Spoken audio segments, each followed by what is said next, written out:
Welcome back to ఏఏ creations. ఈరోజు మన వీడియోలో కట్టె పొంగల్ ఎలా తయారు చేసుకోవాలో చూసేద్దాం రండి. ముందుగా బియ్యం పెసరపప్పు కడిగి ఇలా ఒక అరగంట నానబెట్టుకోవాలండి. దీనిలో కొంచెం ఉప్పు కూడా వేసుకోవాలి. తగినంత ఉప్పు కూడా వేసేసుకొని నేను రైస్ కుక్కర్లో పెడుతున్నానండి. ఇంతవరకు చూసుకొని రైస్ కుక్కర్లో పెట్టేసుకోవాలండి. ఈ అన్నం ఉడికే లోపల మనం దీనికి కావాల్సిన ఇంగ్రీడియంట్స్ అన్నీ రైస్ కొంచెం ఉడికేటప్పుడు జీలకర్ర వేసేసుకోవాలండి. ఇందులోనే ఇదిగోండి రైస్ అయిపోయింది. దీనిలోకి ఇప్పుడు మనం పోపును తయారు చేసుకుందాం రండి. మన కట్టె పొంగల్లోకి కావాల్సిన ఇంగ్రీడియంట్స్ అండి ఇవి: మిర్చి, కొత్తిమీర, జీడిపప్పు, కరివేపాకు, జీలకర్ర, మిరియాలు, అల్లం, తాలింపు దినుసులండి, నెయ్యి, ఎండుమిర్చి. మిరియాలు 4 నలగొట్టు వేసుకోండి, ఫ్లేవర్ బాగుంటుంది. ఇప్పుడు మనం ఇదంతా పోపు పెట్టేసుకుందామండి. నెయ్యి మొత్తం నెయ్యితో కూడా చేసుకోవచ్చండి, బాగుంటుంది. తినేవాళ్ళు అలా కూడా చేసుకోండి. కొంచెం నూనె కూడా వేసుకుందామండి.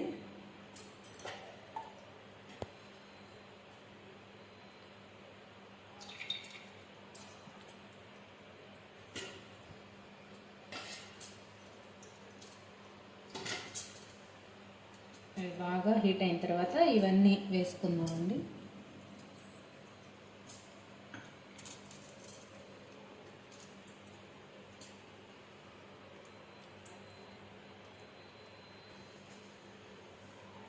ఫస్ట్ జీడిపప్పు వేయించుకుందామండి.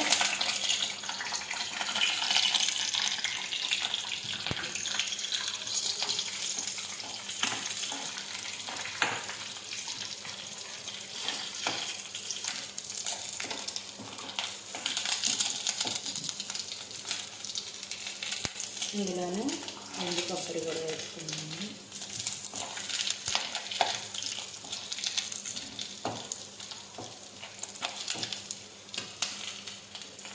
తాలింపు దినుసులు కూడా వేసేసుకున్నాం.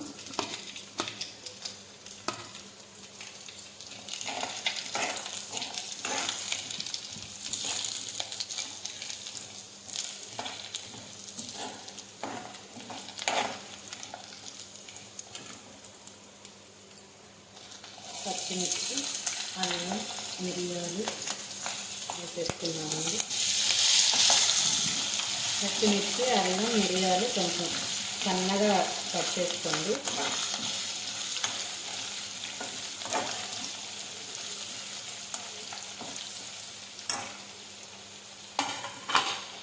ఎండుమిర్చి,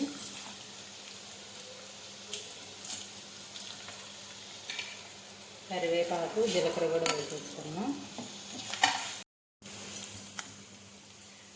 పోపు అంతా ఎర్రగా వేగిపోయిందండి. ఇప్పుడు మనం దీన్ని రైస్లో వేసేసుకోవాలి. మీరు తాలింపులో ఇంగువ కావాలనుకుంటే వేసుకోండి. ఇంగువ వేసుకుంటే మనం గుడిలో పులిహోర ప్రసాదం మాదిరిగా ఉంటుంది. ఇది మొత్తం ఇందులో ఇప్పుడు మిక్స్ చేసేసుకోవాలండి. ఇది మొత్తం బాగా ఇలా మిక్స్ చేసేసుకోవాలండి. అన్నం పొడి పొడిగా ఉంటేనే మా ఇంట్లో తింటారండి, మరి అంత ముద్ద అయిపోతే తినరు. అందుకని నేను కొంచెం పొడి పొడిగానే తీసానండి.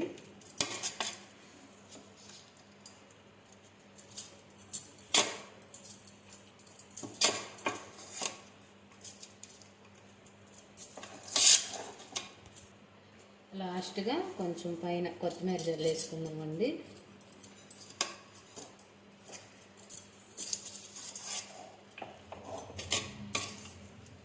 అంతేనండి, ఎంతో ఈజీగా చేసేసుకోవచ్చు కట్టె పొంగలి. మనం పూజలప్పుడు కూడా అమ్మవారికి ప్రసాదంగా కూడా పెట్టుకోవచ్చండి, చాలా బాగుంటుంది. ఇదిగోండి ఎంతో టేస్టీగా ఉండే కట్టె పొంగలి రెడీ అయిపోయింది. ఇందులో సాంబార్ కానీ కారపొడి కానీ వేసుకొని తింటే చాలా బాగుంటుందండి. పైన కూడా కొంచెం నెయ్యి వేసుకోండి, ఇంకా బాగుంటుంది. అంతేనండి, అయిపోయింది. ఈ రెసిపీ నచ్చితే మీరు కూడా అందరూ ఇంట్లో ట్రై చేసి నాకు కామెంట్స్లో చెప్పండి. అలాగే మా వీడియోని సబ్స్క్రైబ్ చేయండి.